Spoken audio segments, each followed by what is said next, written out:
Hey, what's going on, guys? So in my video today, I'm going to be discussing this event that Xbox had today, which would be May 7th. They had a release of what they called the first gameplay of the Series X. We can talk about that in a minute, but background gameplay for now is going to be my Modern Warfare, playing through the campaign. I just played through this recently. I've basically decided that I can't play Battle Royale anymore. It's such a terrible game mode. It's such a disgrace of a game mode. It's such a lazy, pathetic excuse for a game mode. And it's one of the, it's been fun for the last, since PUBG came out. It's been fun since then, but I can't subject myself to it anymore. It's just, I don't know, I just don't like it. And I don't get any enjoyment out of it anymore. So, background is going to be this Modern Warfare campaign. It looks really good. One of the best looking games I've seen recently, and I knew when the game came out that it was supposed to look really good. And I played multiplayer for a while, and I've played some Warzone and stuff, and it does look pretty good. But when you get to the campaign, it's kind of a whole nother level, and so that'll just be what this is. And also, two things about the gameplay: I am playing on hardened. First of all, I'm not about that regular recruit life, so this is my first time playing through the campaign. This is the first mission. And I'm playing on hardened just because, I want it to be semi-challenging. And then also, I'm going for achievements concurrently, so you'll see me sort of doing things a little bit weird, and that's because, like, with this one, I'm trying to, I'm just trying to take out this machine gun nest with only grenades, because that was the achievement. And then, like, the next level, I'm trying not to shoot any civilians, so you'll see me playing it differently than I normally would as far as, like, just trying to beat it. So anyway, so today, Xbox had their reveal of some games and stuff, and so they had this was something that they just streamed this morning. And let me tell you something, I'm going hard for you guys because I can count on one hand the number of times I've gotten up at 8:30 in the morning in the last year. That's usually I'm going to bed at 8:30 in the morning. So it's crazy that I got up for this and watched all this stuff, and I was really excited for it. And we'll kind of go into it. And then also, I am hammering my computer right now. I was trying to get you all of the trailers that I thought were cool in 4K, and I had a couple of them.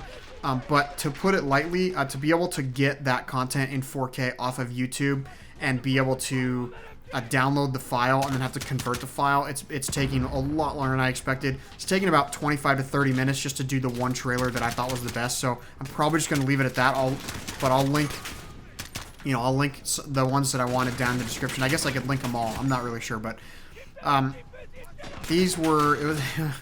so this, first of all, the stream was at 30 FPS. It was a big, one of the podcasts I listened to, was really upset about that, and I agree with that. I think if you're going to showcase the next generation of consoles and all that kind of stuff, you really should be doing like a 60 FPS stream. But at the same time, I also understand why they didn't. And that's because it's very bandwidth intensive to stream something at 4K 60. Obviously, they're Microsoft, so they can do whatever they wanted to, but I feel like they just wanted it to be a consistent experience for everybody, so they just did it to 30, which ironically is why developers do that with their games. They want to keep the game a consistent experience, and if they can't provide the 60 constantly and always, then they want to do it at 30 so that it's at least locked at 30 and everybody gets the same experience. So, like I said, as you'll see, I'm not shooting at all at the machine gun. Not trying at all to shoot the machine gun because I'm just trying to take him out with a grenade. So I'm just going to kind of go through these. I have all the tabs opened. So I have a handbrake video encoding going right now, which is pinned to my CPU to 100% usage. And I've got 17 plus tabs open in my internet browser just so that I can read all these to you guys. So good thing I have this. Good thing I spent the money on this computer. Am I right? Okay, so the first one they talked about was a game called Bright Memory Infinite, and let's just say they started this event off with a bang. The first thing they showed was pretty funny. Some people were saying the Xbox Series X looks like a fridge or like a mini fridge or something. So one of the guys, one of the main guys from Microsoft, had green screened him sitting in a kitchen with the Xbox as a refrigerator in the back. I thought that was a nice touch. That was pretty funny, but. So this first game they showed was called A Bright Memory Infinite, and it's from a studio I'd never heard of. I believe they're a Chinese studio, But it says right here, it's set in a sprawling futuristic metropolis in 2036. A strange phenomenon has occurred. A strange phenomenon which no one can explain has occurred in the skies around the world. There's a science organization who sends agents out to sort of investigate it and discover that the strange occurrences are connected to an archaic mystery. So it's just sort of like a futuristic shooter type game. And the first thing I thought, I watched the trailer for about 5 seconds.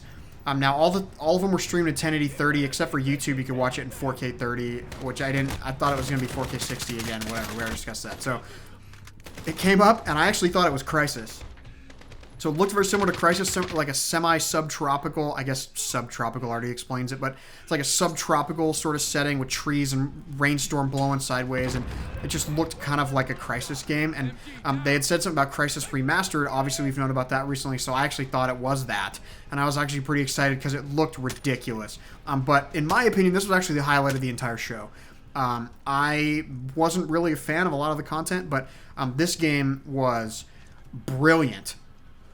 The look of it was absolutely exceptional. I loved the pacing of it and the way it looked and all that kind of stuff. And again, in the thing, if you watched it, it was only 30 FPS. So when I saw it, it looked really Crysis-y and sort of like draggy and sort of like motion blurry kind of a thing, which a lot of games do for like stylized reasons, which they did in Modern Warfare, and I turned it off because I don't see the point in that. Like, the point of running 60 FPS is the clearest motion possible. So if you then add motion blur, it's the weirdest thing ever. Like, you might as well not do it at 60. But so the trailer is uploaded in 60, and that's what I'm encoding for you guys now, and I will put that at the end of my video, and we'll talk it through there when we get to the end. But it looked awesome.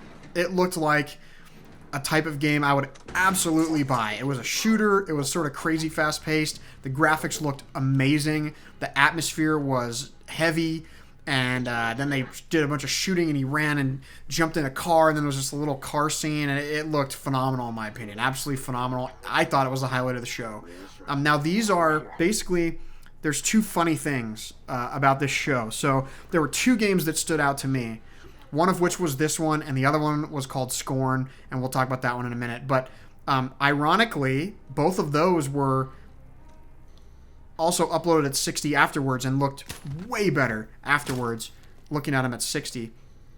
And then secondly, ironically, both of these games were actually supposed to be PC-only games, and one of the podcasts I watch, Colt Eastwood, who's a YouTuber, you check him out if you haven't, but he was talking about how he had used this similar game footage from this game in a video a couple months back saying, hey, look what's possible in the next gen. And he was under the impression then, and it was, people were under the impression then that this was only going to be a PC game. So he said he was thrilled to see it on here. And that's funny to me because it looked so much better than what I thought a normal game looks like. And it doesn't look like, it looks pretty darn good. About as good as I've ever seen a game look, but I understand there are some games out there that look, similar-esque. It's just, depending on the way they run and stuff. And then the other one was Scorn, which also apparently has been under development for years and was mainly supposed to be a PC-only game on Steam, and then now that's one. So ironically, the two games that stood out to me were the two games that were, supposed to be mainly PC-type games, and that's what I'm looking for in this next generation, is like games that are really pushing the boundary as far as what they can accomplish. So that was Bright Memory Infinite. Again, we'll break that one down at the end so we can see that one. So next one on the show was Dirt 5. And I'm just reading these like little descriptions here because they have they have descriptions as far as they have descriptions as far as like who from the developer, I guess. I don't even know. It's a description of the video. So it says, Dirt 5 writes a new chapter in the legacy of Dirt, bolder and braver. Travel the globe, tame the most incredible off-road machines with your friends. Part of a vibe that delivers big, epic action. So that one looked interesting to me. I kind of thought it was a Forza Horizon. I was actually really upset because, we haven't really heard much about Forza Motorsport coming up for this year. Assuming Forza Motorsport 8, unless they just reboot it as Forza Motorsport or something. I don't know if I like... once you get past like 5 versions of the game, you should just reboot it, in my opinion, and just stop going with the naming. Like, I don't know, like Final Fantasy. Who wants to play a game Final Fantasy 16? Like, I don't know. That's just weird to me. It's easy. It's super easy and super... But I don't know. So this one looked okay to me.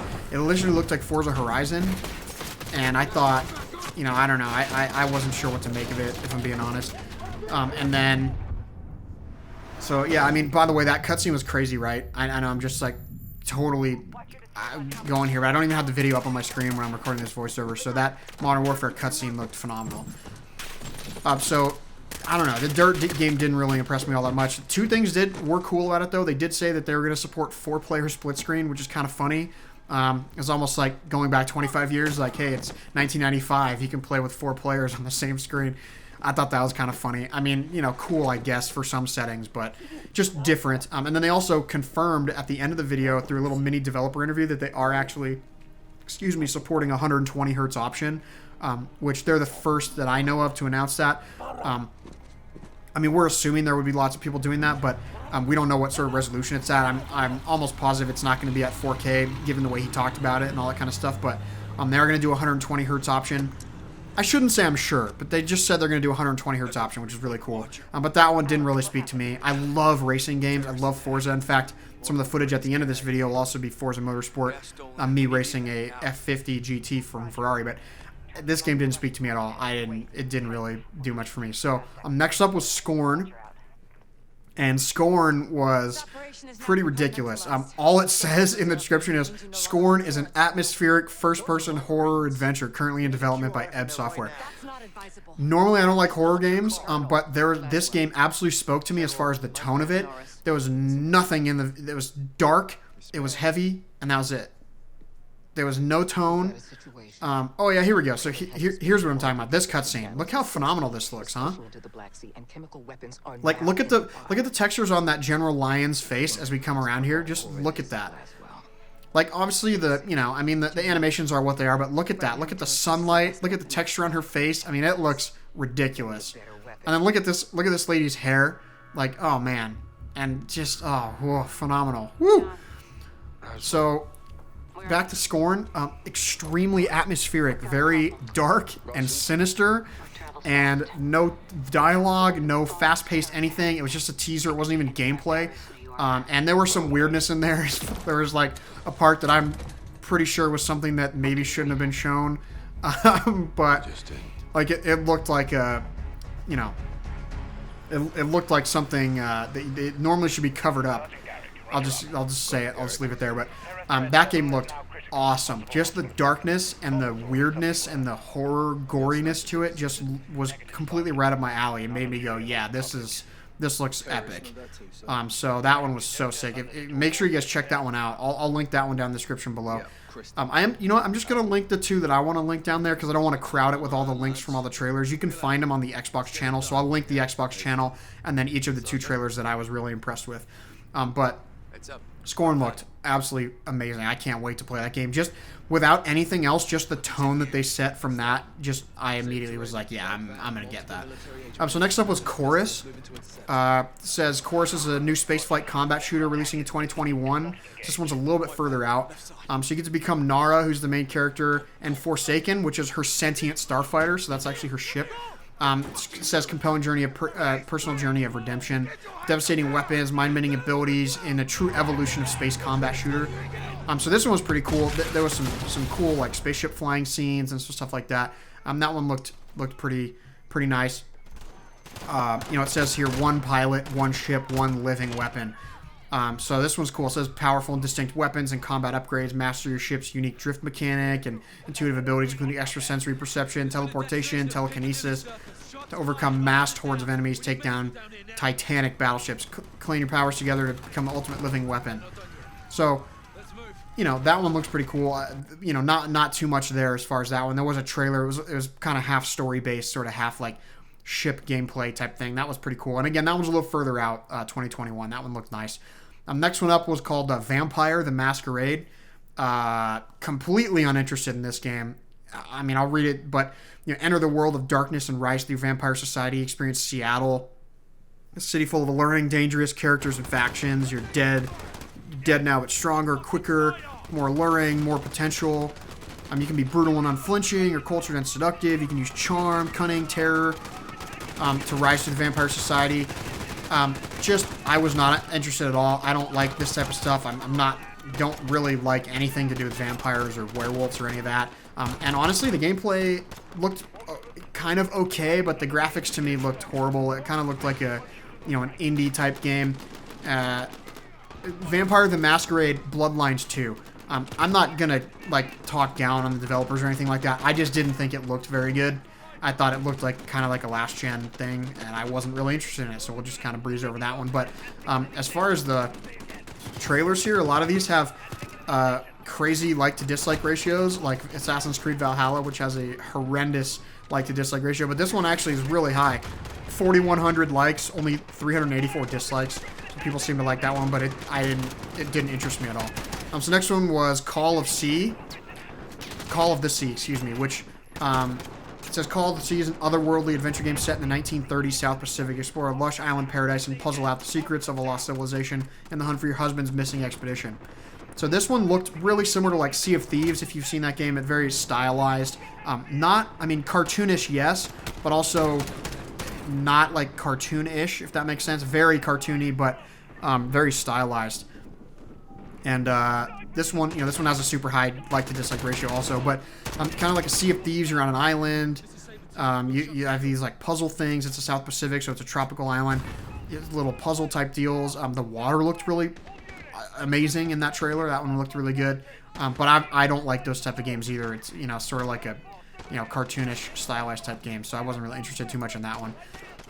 Next one was called The Ascent. Ascent is a solo and co-op action RPG set in a cyberpunk world. A mega corporation that owns you and everyone. The Ascent group has just collapsed. Can you survive without it? And this one was, this one's interesting. Again, same with this one. Like, it almost looked like a Star Citizen type game, like humongous cities, and all that kind of stuff. And then it looked like it almost was like a kind of a top-down-esque type game. So there were some top-down scenes where, like a Gears Tactics or something like that, where they were showing it kind of top-down, and that was, that didn't, I don't know, it didn't interest me as much either. So that was that one. But you can check that one out too. This one has a decent like to dislike ratio. But I'm not much for those type of action, like top-down type games. So next was called Medium, and Medium was, in my opinion, from what I remember watching it, was one of the longer and more in-depth things where they had like a trailer of the game and stuff. But basically, it's a next-gen psychological horror featuring a dual soundtrack, which is by Akira Yamaoka. Anyway, he's apparently the developer of the Silent Hill 2 and has done some other horror type games. So this was kind of atmospheric also. But it just, the look of it and stuff like that didn't seem to interest me that much. But you're basically a medium and you live in two worlds. There's a real world and the spirit world. And, this main character that you play as protagonist is haunted by this vision of a child's murder. So you kind of flash in and out of these two worlds and you kind of have to solve this mystery. And, that was kind of cool. This is from a Polish developer. I hadn't heard of them, but it looked okay. It looked different, I guess, to say the least. Not like, incredible, not otherworldly graphics or anything like that by any stretch, but it looked pretty cool. And, so that one was nice. But again, the soundtrack was cool on that one. That one just, it didn't interest me as far as like what the content of the actual game looked like, but they did show gameplay and stuff like that in that one. So next up was Scarlett Nexus, which was totally like a Japanese game. So this one says, in a far distant future, humanity's last hope falls into the hands of an elite group of psionic soldiers who battle an invincible threat, known as, they just call them Others in the game. And it says, unravel the mystery of the brain-punk future caught between technology and psychic abilities in Scarlett Nexus. This one, as soon as I saw it, I was like, oh, that's like a Japanese RPG. I don't know exactly if it's an RPG, but absolutely one of the most Japanese games I've ever seen on Xbox, at least in recent memory. So that was cool. This will definitely appeal to a lot of people. This one is one of those that, like, that's a very niche genre. Well, I shouldn't say niche. It's a genre that's very specific, and a lot of people love it. I personally don't. Again, it's a kind of some of it's a little bit cartoony, but it's very stylized. So I don't, I'm not a fan of that kind of stuff. But that one was there too. So next was Second Extinction. Second Extinction is an intense 3-player co-op FPS, first-person shooter, obviously, where you work as a team to take down large groups of savage, mutated dinosaurs. Fight through a maelstrom of bullets, bombs, teeth, claws, and gore. It's all up to you to reclaim Earth. This one looked pretty cool, actually. This was one of the ones in the trailer I thought, like, that looks okay. And then I rewatched the trailer once they uploaded the 60 FPS version. I was like, oh, that looks a lot better. And then somebody mentioned the game Turok. Does anybody remember that game? Oh, I have not heard that name or thought about that game for probably 10 years. And somebody said it, and I was like, oh yeah, Turok.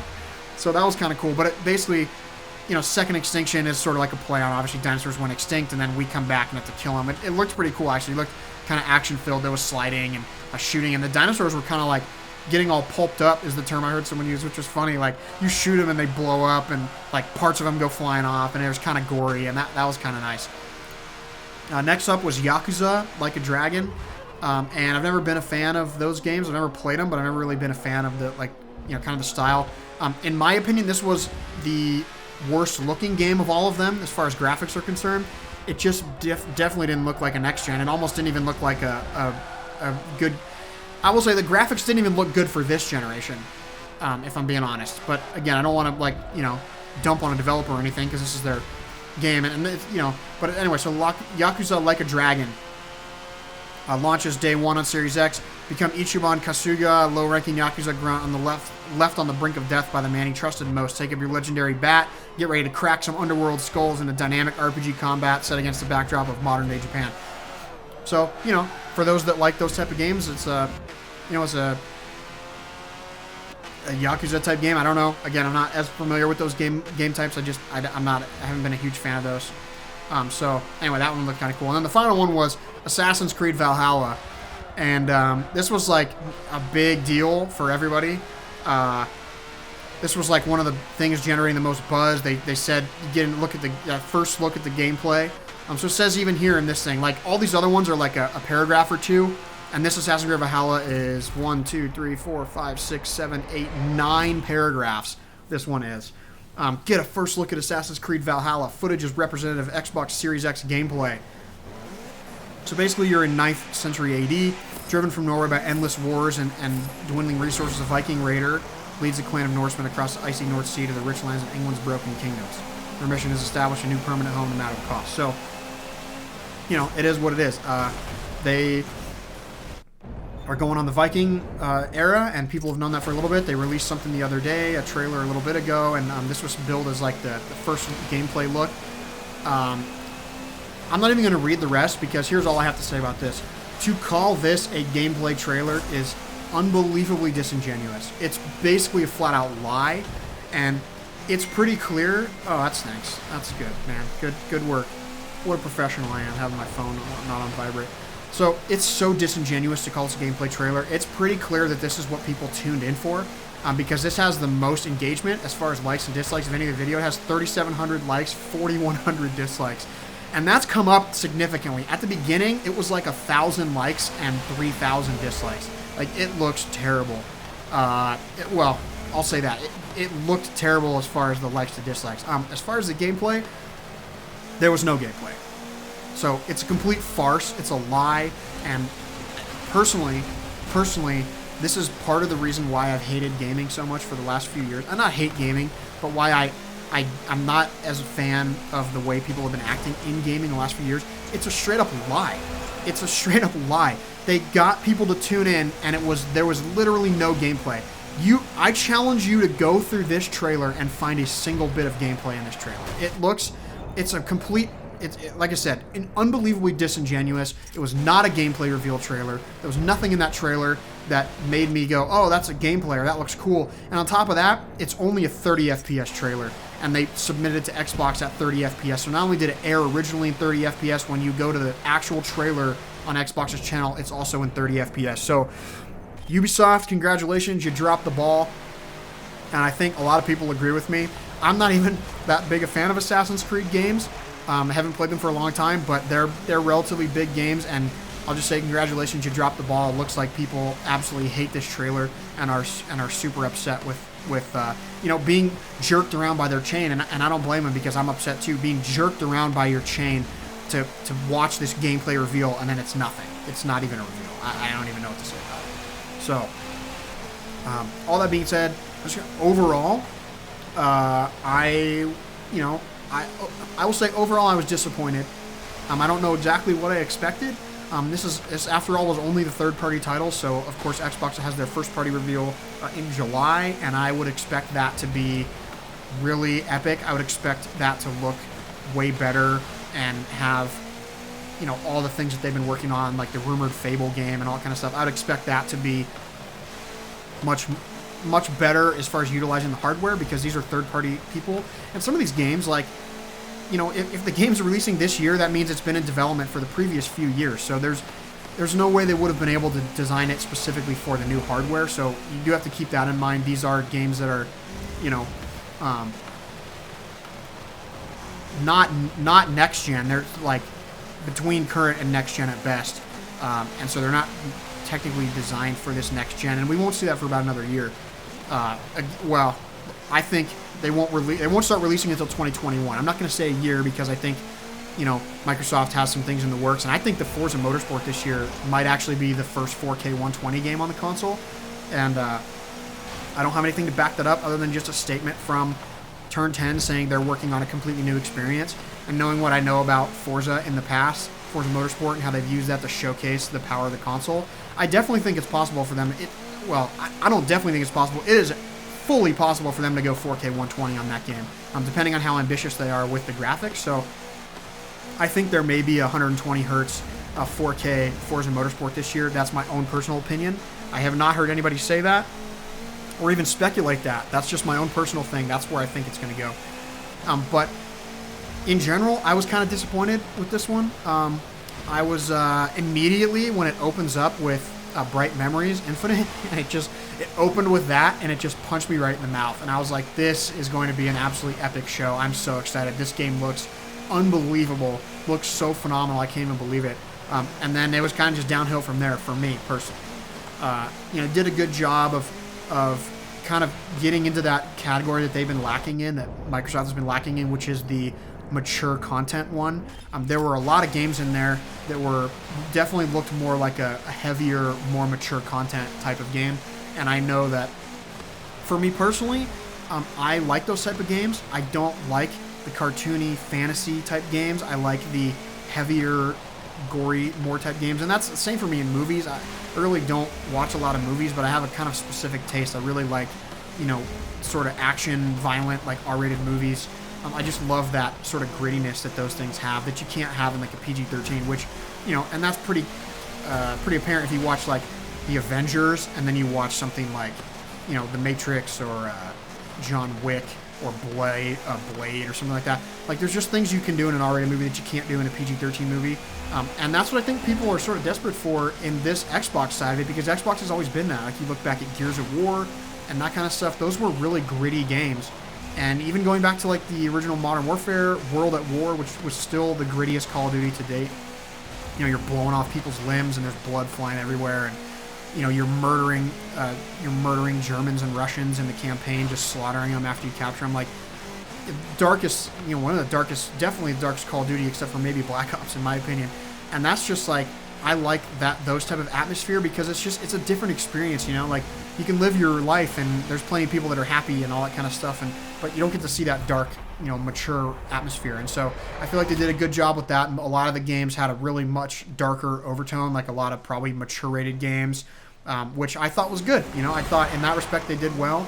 They sort of got to a point where, you know, people are saying like, okay, you know, Xbox, and in my opinion anyway, Xbox has always been a little bit older of a crowd than PlayStation, and certainly this generation. Like, I remember playing Forza 5 in the early days, and we would race in multiplayer all day, every day, you know, 4, 5, 6 hours at a time. And I don't remember ever running into a kid, ever. Like, I don't ever remember I mean, I played 500 hours of multiplayer on there. I don't ever remember encountering a kid that was under like 17 and or 18. And I just, you know, something about that. So it sort of seemed like Xbox audience has always been a little bit more mature. And I think that was because of the type of games and all kind of stuff. And then now they sort of got away from that this generation. And I feel like it's kind of coming back. And I think they did a good job with that. So anyway, that's that. And then now let's go ahead and break into the next trailer. I'm going to have to cut here, so it might sound a little... Generally, I don't cut when I do voiceovers, like hardly ever. So this might sound a little bit different. But now we're going to kind of break down this trailer for Bright Memories. Yeah, so, you know, initially I was just going to, like, walk it through and break it down, but I think that actually does an injustice to the trailer itself, because it's so epic. So I'll just sort of briefly say, I'll just leave you with the trailer, but I just wanted to say my thoughts on it first. Like I said, this is why this one struck me so particularly as like the coolest looking game in here. It's got a great atmosphere. The rain is completely blowing sideways, and it's just like trees are blowing everywhere. And you know, the rain drops like that they're called alpha effects, right? And those are what has been limiting this generation of consoles. The CPUs are so weak because the CPU handles all of that, or most of it at least. The CPU is so weak that it can't handle all that stuff. So, you know, you look at, I would say one of the best examples of that is like Destiny 2. There was this cool trailer I saw a few years ago that was for Destiny 2, and it was Destiny 2 at, you know, 4K, and I was watching the briefing and stuff, the briefing in E3, and then I went back and watched it on the channel, and it was or Digital Foundry had it at 4K 60, and I just was like, whoa! Like the amount of effects and the amount of things that are actually going on screen at a single time is way more when you have better hardware. So something like this immediately struck me like that. There's so much going on. This is not something that's possible on this generation of hardware. So basically what happens is you see him swoop on the dock, and he sort of fights these guys. He sort of takes out a bunch of guys, has some cool advanced movement, but the guns look great. The sound was good. The way the gunplay looks is ridiculous. And then he's got these advanced movements. He grapples a couple times, and he runs up on a wall, and then he ends up in the water, and when he's in the water, he gets knocked down by something, and it looks like almost like an EMP type bomb that knocks him down and like messes up his screen for a second, and he puts his hand down and looks down, and he stands back up, and those are like perfectly modern guys he was fighting the first time, and now he's fighting these like, they look like, you know, 12th century samurai or something, or warriors. Like they've got swords and shields, and they just look completely, you know, 800 years out of place. And then he fights through them. After he does that, again, he grapples and he runs and he pushes this little key fob and like summons his car. And then the car comes in, and you see this car chase scene and stuff, and again, the rain. And I actually forgot through all this that at the very end, it basically sounds like a girl.